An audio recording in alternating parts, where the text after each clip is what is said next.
Now we are going to have our keynote panel. So I'm going to ask my panelists to please join me on the stage. Tamur is back with us. Julio Rodriguez, who is with IAG. Bill Cavendish. From Accelya, Vincent Coste, and Jitendra Sindhwani from IBS.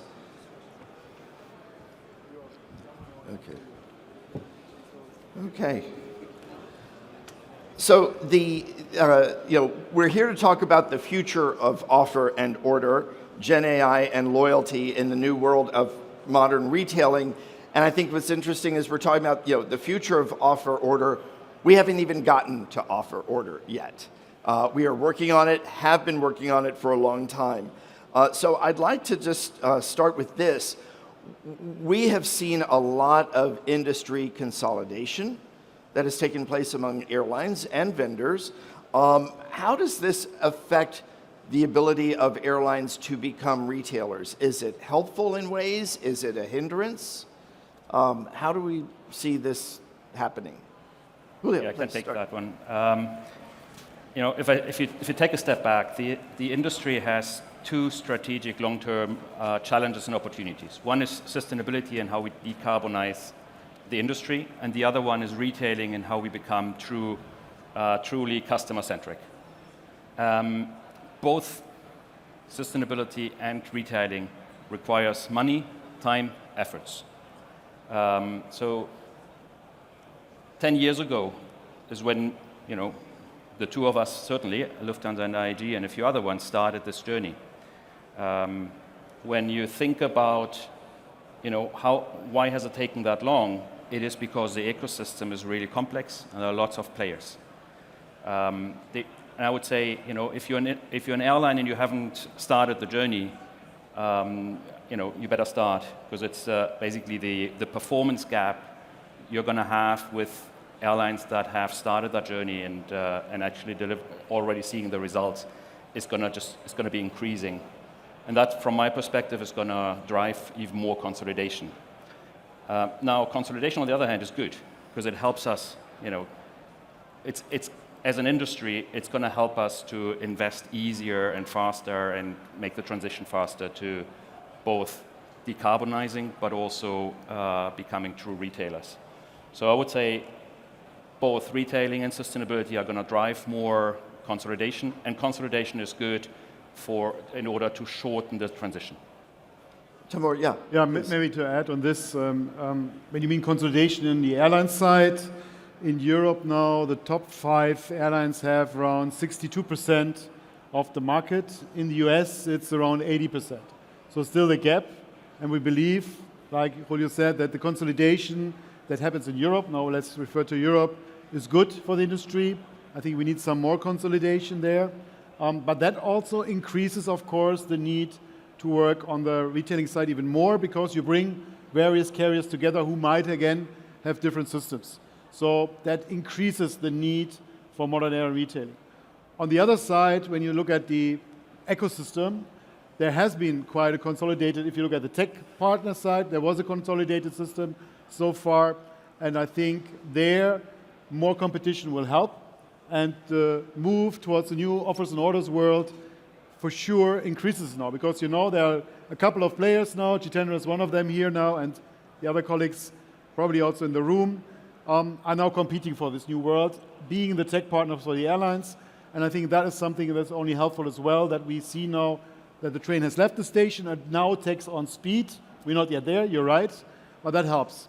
And the rest of the ecosystem, I think there's very much the question, how can we then create the linkages to partner better? The new world should help. In the meantime, we can do a lot already, and I think Expedia was mentioning a few examples in the morning. I think there we have lots of opportunities in the meantime to work better. Loyalty is a good topic. We had it a couple of times now referenced in this morning sessions already. This we can do already now. And so from all 3 fronts, airlines consolidation, tech partner competition, as well as, I think, partnering with a quite diverse ecosystem with new technology is the way forward. Okay. Bill? So, I mean, I completely agree with what you've said, and I think one of the good things about this move to offers and orders is actually there are much more, there's a wider variety of vendors entering the market, and I think that's good for the industry because it's allowing our airline customers to make broader choices. If I think of the number of vendors that contributed to IATA's modern airline retailing work, it's probably 15 to 20 vendors.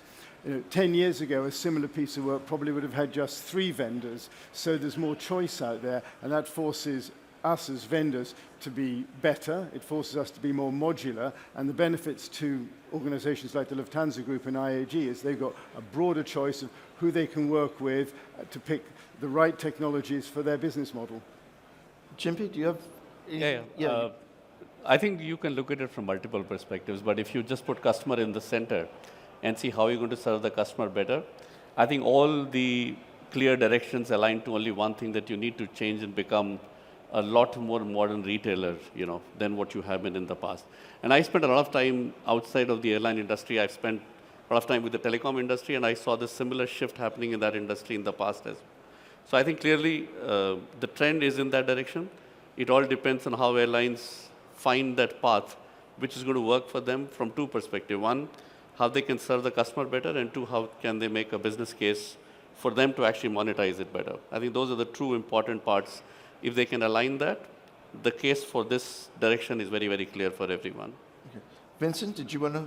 Yeah, so, when you talk about concentration, you talk about on the airline side, and I would concur with my colleagues here saying that it's good that there is concentration in the airline industry because we jointly see the path for the future, and the work done by the airline retailing consortium at IATA level is fantastic, and it's a great source of inspiration for Riyadh because we are clearly engaged on this path. On the vendor side, on the IT side, it's more of a problem because, as we all know, most of the industry is working with a very few vendors, and assuming a lot of the airlines will keep on with these vendors, and there will be a long line to engage on this transformation from legacy PSS into offer and order. But at the same time, it's a great opportunity for new players and for new principles. And when you talk about modularity, I think this is where the big opportunities for many airlines is to build an ecosystem which is not reliant on 1 or 2 key vendors, but at the contrary, on a multiple array of different solutions to come up with the best solution. So I see it as an opportunity. Okay, so you mentioned modularity.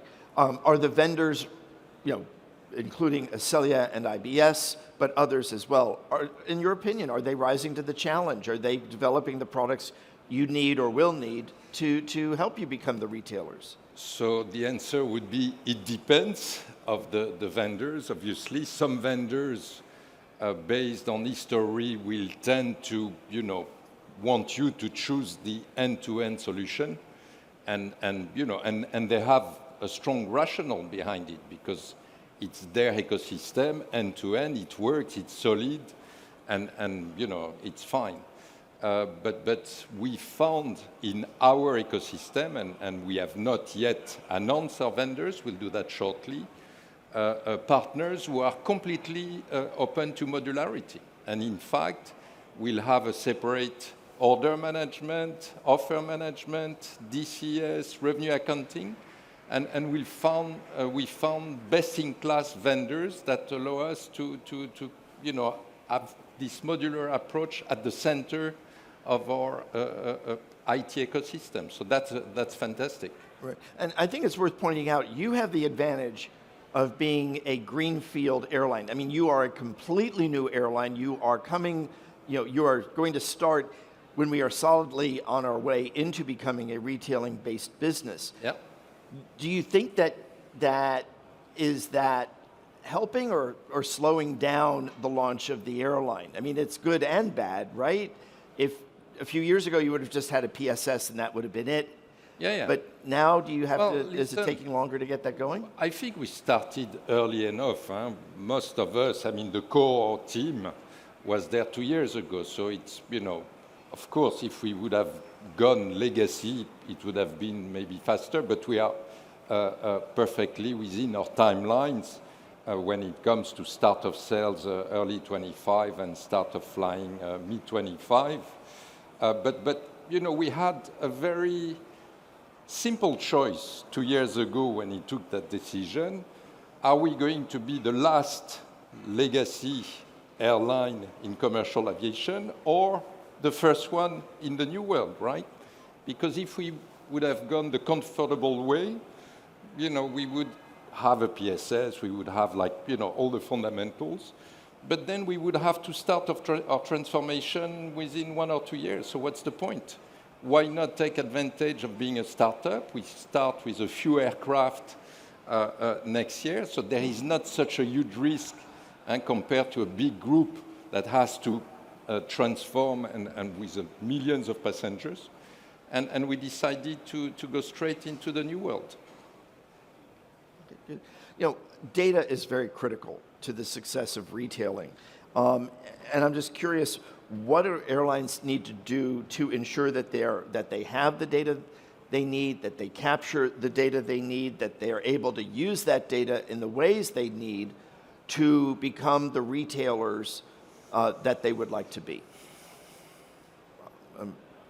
Please. Let me just start before and then I hand over. I think airlines have had all the time a lot of data. We're just not able to use it, right? And as we're progressing on our journey to fully digital distribution, we're getting, better quality data, I would say. So at IAG, for example, Vueling is a couple percentage points away from selling 100% digital. I think that's going to be the first low-cost airline among the European full-service carrier. If I look at Iberia and BA, 3 out of 4 bookings are digital. And if I look at Aer Lingus, they're around 85-90%. And digital means also you get much more information about the customer, much better, higher quality data. And basically what we're doing now is, we need to make sure that we use that data better. And here systems are relevant. It's, the challenge is not that we don't have ideas. The challenge is selling it and then servicing it, and making sure that we actually, can offer personalized offers, something, based on what the customer actually wants, because we probably know a lot, but also are able to then service it and, keep the customer happy, because you haven't sold something to him that where you're promising something that you can't really keep. So I think the move to the digital world is helping us enormously, A, to get better quality data, but B, to make sure that we can use that data for the benefit of the customer. Tamur, you spoke earlier about the importance of personalized offers at Lufthansa Group. Do you have the data you need to create that, or do you have a strategy in place to get the data you need to fulfill that promise? If you talk to a consultant, he advises you, he says it's fairly straightforward. You need your data lake, bring the data together. You need your cloud system in the cloud environment. You need your IT backbone architecture. And then there are these cool engines that you can use and personalize and play out all those personalized, even to segment of one offers very easily. Yes, in theory, that's true. And we talk about this for 10 years now, 15 years almost. Maybe there's a new cycle now there, where with the new technologies, things will be fastened. But still, a lot of us are still struggling with some of the basics. Bringing all those data into one data lake. We have many, many pots where the data is. We have those primary and first-party data, and that's still exclusive to us, and we won't easily give them away. So we will always make sure that we secure that property. But we need to, I think, speed up on the foundations. I think there will be more IT transformations happening on the IT architecture, on the also target operating models for how we handle it in the IT. That's very deep in the backbone. Then we talked about the offers and orders journey. This is the next topic. And thirdly, how to play it out then with your recommendation engines, personalization. I think that probably is easier available than the other two. So, and that is something which we do it all at the same time. It comes probably step by step with actual products out, and you start with certain modules first where you play out the personalization story. So you can do some things already, and I think it will get speedier, and you get more personalized letters, you get more personalized offers, but the big change will happen only, I think, when we have full transition into the new world in offers and orders, and we get also fundamentals right on the data management that we have in the backbone. I don't think we are yet there, but of course we need to speed up, and it's not so easy as it sounds. No? Right. No? But it sounds like you've got this virtuous cycle, if you will, that you've envisioned. Is that fair? Yep. A virtuous circle, like a cycle of, as you get the data, you can do the personalization. As you get the personalization, you track that, et cetera, so you're building and improving. Yeah, there will be some point where really you will have that virtuous cycle. I don't think we are there yet. I think we have to make first big moves on the offers and orders. I think that would happen in a couple of years' time. But we can already work on personalization offers with what we have. So that will be the first steps. But we're not yet at a breakthrough point, I think. We're not yet there. Okay. Jimmy, you had a comment, and then Bill, I know you had something too. Yes. So Yeah. See, when we started investing in our platform, data was a very, very important part for us. For us, however, the more important part is, do you have the access to the right data? Because there is more data than what you want is available today. But having the access to the right data is very, very important. The second part is, what do you do with the data? You know, I said this many years ago, that if you torture the data enough, it can confess to anything. So the important thing is not to get swayed by the data, but look at what problem you're trying to solve. And that's where having a strong recommendation engine, strong optimization engine on top of the platform, that's going to be a very, very key role, which is where we are investing in. Because the idea is, how do you make data actionable for you to make decisions in a quick manner? And personalization is one big part of that. But that's where I think the game has to be played completely. I'd sort of like to add to that. So if you go beyond the personalization is obviously very valuable because that's making available relevant customer offers. But I think the data also is increasingly important when things go wrong. You know, offers and orders become much more complex, so it's really important to be able to use data effectively to recover from situations in an irregular operations environment. If, for example, you've sold lounge passes and the lounge downstream is no longer available, how do you reaccommodate those people? How do you deal with that? And to be able to extract that data efficiently, effectively, for service agents to be able to use it in the right manner, I think is the big challenge. It's particularly a challenge today in the world of P&Rs, EMDs, etc., because it's not homogeneous. But as you move more to a world of orders, that data becomes a lot more homogeneous. So therefore, it should be a lot easier to extract it and use it effectively. Vincent? Yeah, so to your point, I think it's important when we talk about data to, it's not only for the guests, but you mentioned the employees also. So this same data has multiple clients across the company to better serve the client. And it all starts, I think, with this integration layer, because you have commercial data, you have marketing data, you have operational data, enterprise systems. So, you know, in many airlines today, all these are pretty much siloed. But once you have the ability to move data across these different, or from these different areas in an integrated layer, with a data fabric, with clear governance, with how do you integrate, etc. And then you have the intelligence that allows you to use this data. And the goal is to have it as close as the servicing or the interacting layer to ultimately give a fantastic guest experience across the journey, but also, you know, in the world of offers, because offers is where the science is and where the big revenue piece is from an airline perspective, then you win it all. But it's extremely complex, especially when you work in an existing ecosystem with very siloed data. You know, I'm curious for Tamur and Julio, your ability to customer data.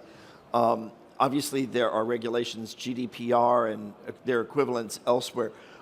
Do you find that it's relatively easy to convince your customers to share personal information and let you use that to market to them, to extend offers, to do what you're able to do now? Because it's going to become critical to have that permission going forward. You want to answer that first? Well, I would say it's certainly there's here and there's reluctance to share the data, right? And but then I think it's also not that much about marketing to the customers, right? Obviously, you have a huge number of frequent flyers, and you can market to them, and you can look after the lifetime value of them. But then it's much more about the information, the data you get, through their search profile and booking profile. It's not that much about personal data they want to share with us. That's actually not what we're after. What we're after is there are AI models that are able to kind of predict what the customer wants, and they do that based on what is that person searching for, what is the route, how much anticipation, and blah blah, and so on. So it's less about really personal data that we need. But obviously, if you think about your frequent flyer, you do have that data and can help the customer really. Can offer to the customer, will be able to offer to the customer what they actually want. What about, there are some newer technologies that are out there. Obviously, various components of AI. There's blockchain and there's more. How are you using these, or how can they be used to help you create the retailing experiences, to distinguish the brands as well as the offers, et cetera, and create the value that the customers want? Bill, I'm going to ask you to start us with this. So the experience we've had from working with customers is that they're very interested in using science, AI inputs to adjust offers and to adjust the price of bundles in response to that data. And I think it goes to the point that Julio was making. This is abstracted data. It's not personal data. But you need large amounts of that data to be able to utilize it effectively in the creation of offers. So I think there's a real opportunity there. When you come to a technology like blockchain, probably the only experience I had was when I was working for an airline. We experimented with using blockchain to allow loyalty members to redeem points for other services. We sort of proved the end-to-end technology, but we never really got to the point that this was a killer app. But I think in terms of data, as an input to dynamic pricing, I do think there's a tremendous opportunity there. Jimpy, what's the perspective at IBS? Yeah, IBS, of course, has been playing with all these technologies. I think there are more technologies than what we can handle. So we have been very picky about where we're going to invest our energy. Definitely, I see Gen AI overall as an area of investment for us. We did dabble with blockchain also. But I don't think we really saw the results that we were looking at. But AI is definitely an important piece of the puzzle now going forward. And again, more technologies will come. I don't think the worry is more about what technologies can be used, because every piece of technology is going to play its own role over there. The important thing is, what can we provide you an actionable recommendation based on any technology that we can pick in our area. But today we believe generative AI definitely is going to be an important part of our overall story for sure. Tamur? Yeah. I think it's known that machine learning and the traditional ways of AI have been used for years. From, like, say, the example that a spare part knows when it has to be replaced. Yeah, that's not actually future music. That's already used by our Technics, Lufthansa Technics team, up to the machine learning topics we used in revenue management for years, etc. So the big question now is there a quantum leap now on that topic, on the new Gen AI questions? And basically, we all know and we see it has already a massive effect on many use cases on the productivity and efficiency side. So there, you already see multiple things happening in daily life, like we use in private life, also happening, I think, with all your marketing teams, your servicing teams, etc., where you have that already. That's really big. for modern retailing, the big question will be the next step in terms of the triangle of servicing, inspiration, and commercialization. And can we, step by step, replace what a human being would do? Can we do that with these technologies? Can we use it for direct interaction with the customer? Can we use it really to replace certain functions that a human being would have done? So we were very hopeful, I think, in the hype cycle early in the stage. Now everybody's experimenting with it, but we don't have yet the scaling of those products in place. And I think first we're probably on the servicing side. So there I see the first potential for really scaling these technologies and replacing and coming to the AGI a certain way at a certain time, so that real artificial intelligence. But it will take time, and I think not yet commercialized in the way that some people had hoped at the beginning of that next hype cycle now. But if you compare now, last sentence, between what has happened on blockchain versus what happened on Gen AI, I think blockchain we have seen even less penetration. So it's still a cool technology, but we haven't seen any scaling of use cases. For Gen AI, I'm much more hopeful that this will happen in the next 24 months or so, that we see really things coming where we see first replacement, not only on productivity and efficiency side, but really on those core elements which are relevant for us here in the modern airline retailing world. Yeah. William? Yeah. Yeah, I would say, similar to what Tamur said, I think the expectation is that we're going to see a big difference and disruption of both processes and technology that we're using, driven by Gen AI and other AI. As it stands right now, we're using it, but it's probably not at the level that we're expecting in the future. We have 2 AI hubs, one in London, one in Barcelona, with more than 100 people working full-time on this, working at different domains, whether that is in maintenance or whether that is in network planning or different domains, working very closely with our airlines to develop some of these ideas that we have, and we're expecting a lot coming out of that over the next probably I would assume I would agree with you, probably over the next 12 to 24 months. So I just want to add to that. Yeah. I think it's really interesting what you just We said. can't hear you, so, yeah. Sorry, can you hear me now? Speak up loud, yeah. So I think it's really interesting what you just said, because it's using AI and big data in a much broader range of use cases than perhaps just in retailing, because there's so many opportunities. And as you said, Tamur, this has been around for a while in the MRO space, but if you start to now think about it in other areas, and I'm thinking of sort of in disruption management, passenger handling, there's a tremendous opportunity there as well. We talk about the customer, and we talk about retailing. Real retailers, whether they're digital retailers like Amazon or traditional retailers, are truly customer obsessed. They know who their customers are. They know who their customers are not. They start their meetings by saying, with the question, how will this affect the customer? Not is it good or bad, but how will it affect the customer? Does this create an opportunity, our move towards being retailing, to be more customer focused than we have been? And Vincent, I'm going to start with you. I've heard Tony speak before. I've heard him talk about that you're going to be so customer obsessed, you'll know if someone is left-handed or right-handed, and the flight attendants will place the cutlery on the that side of the meal tray. Can we be as customer obsessed as we want to be, as we need to be? And then use that to create preference, if not loyalty? Yes, so I think offer and order is, so now we are on the offer side will be tailoring an offer that matches, each of our preferences.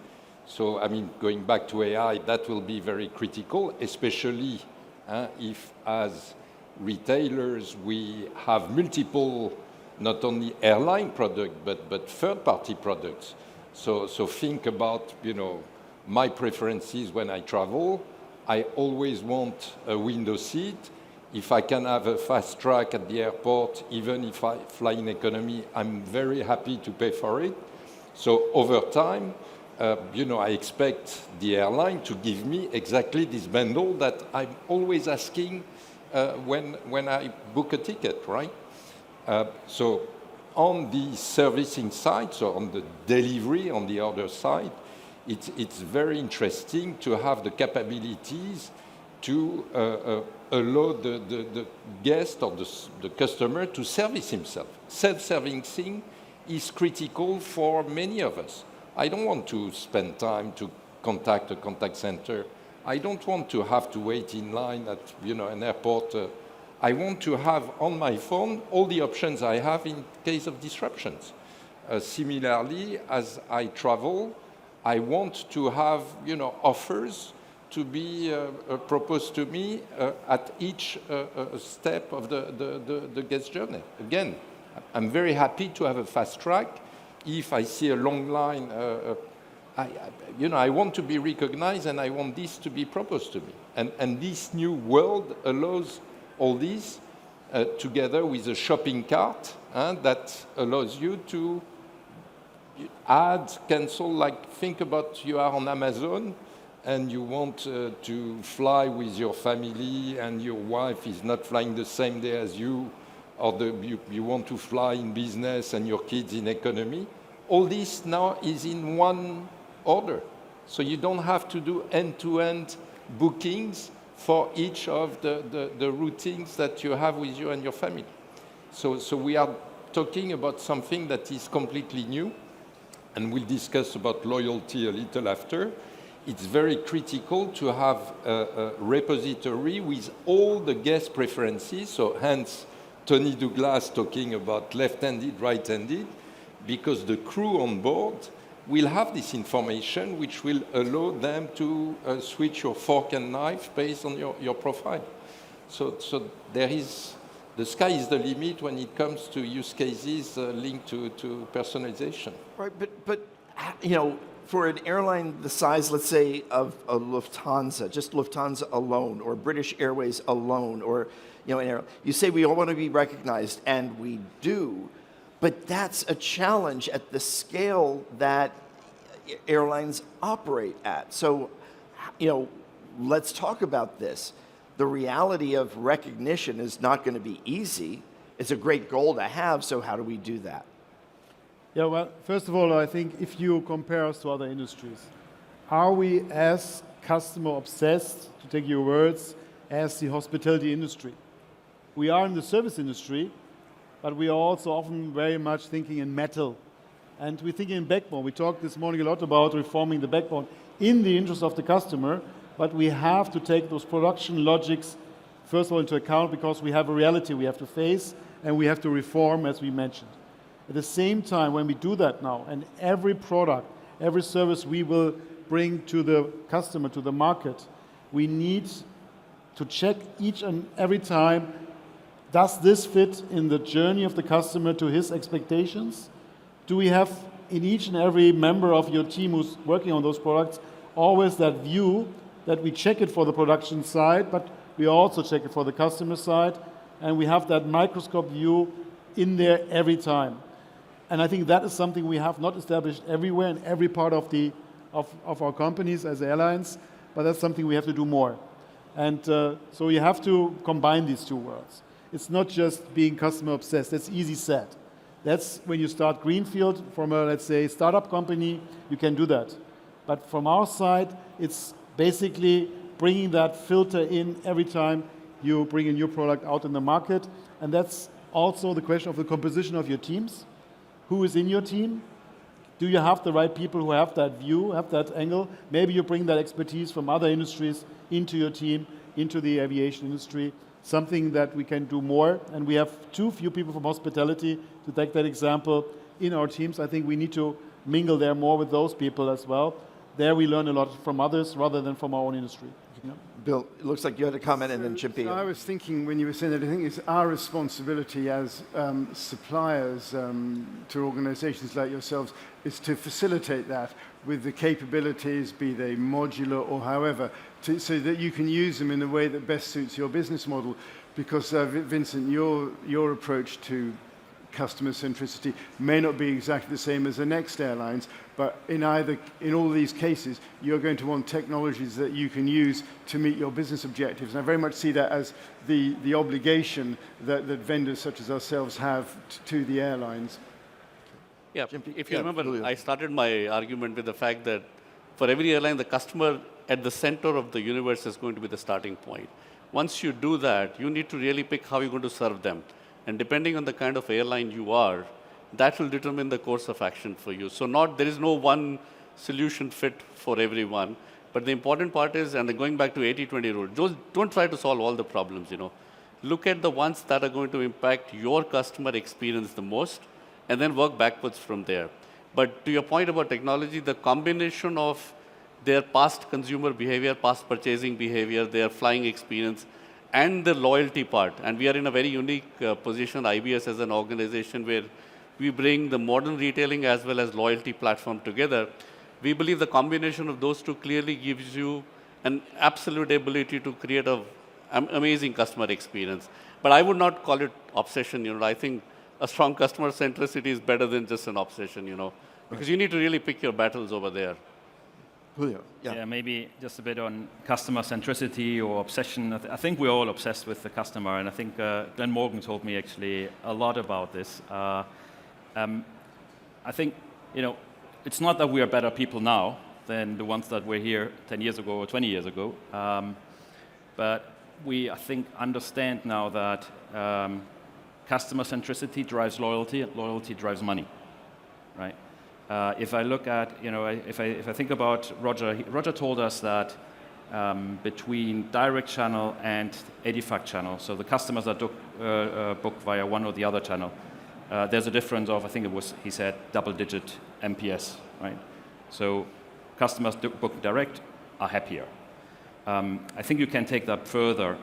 When we look at all our digital channels, including NDC, NDC has a similar NPS to our direct channel. And yes, there's a big gap to passengers booking via Edifact. So you have happier customers when they book digital. That drives, it also means that you are able to define the bundles, define the products and service the products for those customers.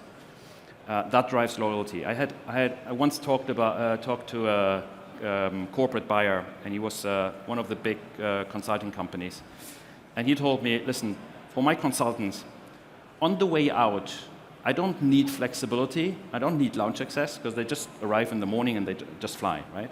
But on the way back, I need lounge access, I need flexibility, because sometimes the projects, things happen and you need to come back earlier, etc. So and a few other kind of perks. If you can give me that, if you can create that bundle that is specific to what I need, I'm going to shift all my volumes to you guys, right? That's loyalty. Now I understand, we know what customers want. We're just not able to deliver it. But by the time we can deliver it, this is going to drive loyalty. This is going to, we're going to have happy customers. They're going to book more on us. And obviously, again, I said it before, airlines that are not on that journey, that gap is just going to be widening. So there's huge value in retailing. There's huge value in the benefits we are creating for customers and the loyalty we are creating through that. If I just add to that for a second. Oh, sure. Sorry. Okay, go ahead. You touched on the correlation between NDC and .com in terms of a comparable NPS score. The total volume of NDC transactions with respect to all transactions in the industry is still quite low. So that, I think, is an indication that there's still a lot of upside for airlines to have there, a lot more benefit to be extracted from that technology. I would say it's low if you look over the whole industry, because the reality is that the majority of the airlines haven't yet started the journey. But if you look at those ones that started the journey 10 years ago, that percentage is pretty high. Yourselves and, of course, the Lufthansa group, yeah. Tamur, did you did, okay, wasn't sure. All right, and then finally, as we wrap up, if there's one thing we need to focus on in the next year, that to make this desire of being more customer-centric, of becoming retailers and so on, what is that one thing we need to do? Bill, I'll start with you and we'll go down the line. So for me, it's the move to offers and orders. I think that orders fundamentally changes the way airlines approach their customers, because you're putting the customer at the center of the business. Julio. I think the one thing is you need to take the ecosystem with you. It's not, you can't do it as one airline alone. We can't do it as the airlines alone. You need the whole ecosystem, the agencies, the corporates, everybody to come with us on the journey. And you need to be, careful not to go too fast and lose them on the way. That's interesting. Yep, for me it's just basics first, operations first, flying reliably, punctually from A to B, and then you can build anything on top.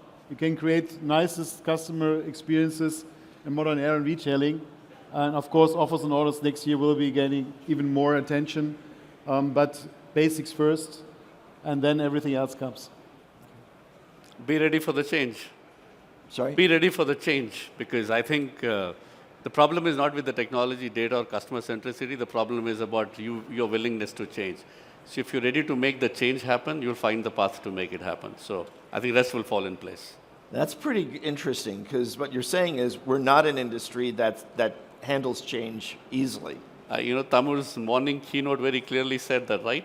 We were the first to become the retailers or the e-tailers, right, when we launched the technology, but we lost our path on the way.